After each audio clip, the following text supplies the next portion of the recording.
In 2014, the head of the National Council of La Raza, Janet Murguia, called President Obama the nation's deporter-in-chief. For us, this president has been the deporter-in-chief. Any day now, this administration will reach the 2 million mark for deportations.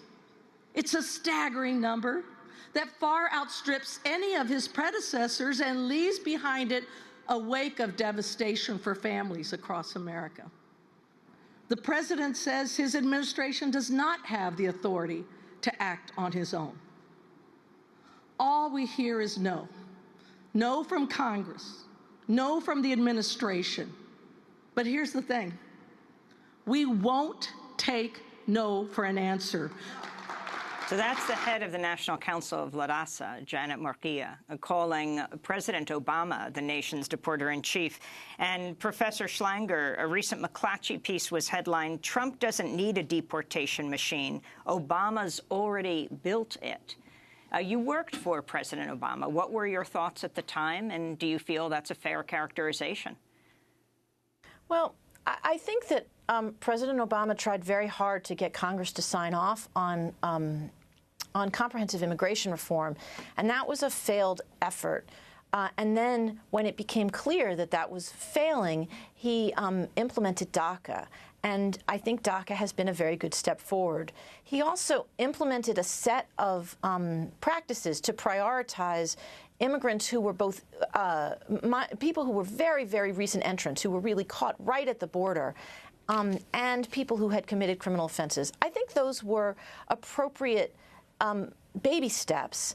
And I think that what's needed is comprehensive immigration reform. So I think that that President Obama operated within a really constrained environment and did some really good things in it. What President Trump is doing is he's taking all of the apparatus that was built and funded and insisted on by Congress, and he is ramping it up. He is you heard it yourself from Spicer. He's unshackling the discretion of line officers, and now they can deport pretty much whoever they want. And I think that's an abdication of responsibility by the president, and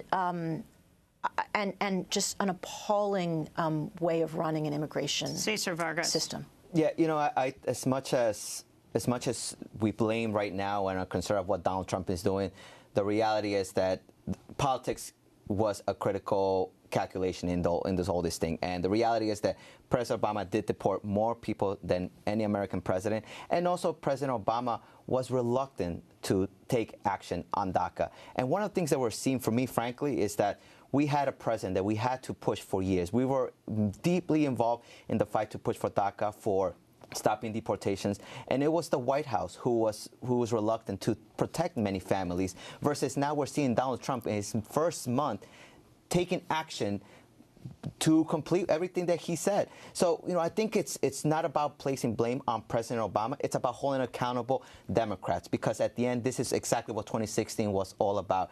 It was about the Democratic Party, led by President Obama, who failed to listen to what the concerns of the American people, and people wanted immigration reform, no question about it. The real culprit here are not the American communities, are not the American people. The real culprits here are Congress, Republicans and Democrats, who failed to listen to the American people, to pass immigration reform, to take action on protecting families, to take action to protect the families, and to really ramp up the economy. What we didn't. So we just saw literally a president who played politics, both parties, and now we have a president, Donald Trump, who's just simply doing whatever he feels like on tweeting. And I think that's not how you govern this nation. So it's about holding accountable both Democrats and Republicans, because both of them must take responsibility for a broken immigration system. And now we're going to see these results play out, sadly. At one of the many massive protests that have taken place, this one down at Battery Park, as people, thousands, marched to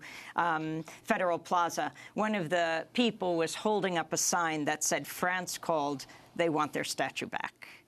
I want to thank Margot Schlanger for joining us, a professor of law at the University of Michigan Law School, and Cesar Vargas. Thanks so much for being with us, co-director of Dream Action Coalition, New York State's first openly undocumented attorney. That does it for this segment. When we come back, we go to Montgomery, Alabama, and to the Anne Frank Center here in New York. Stay with us.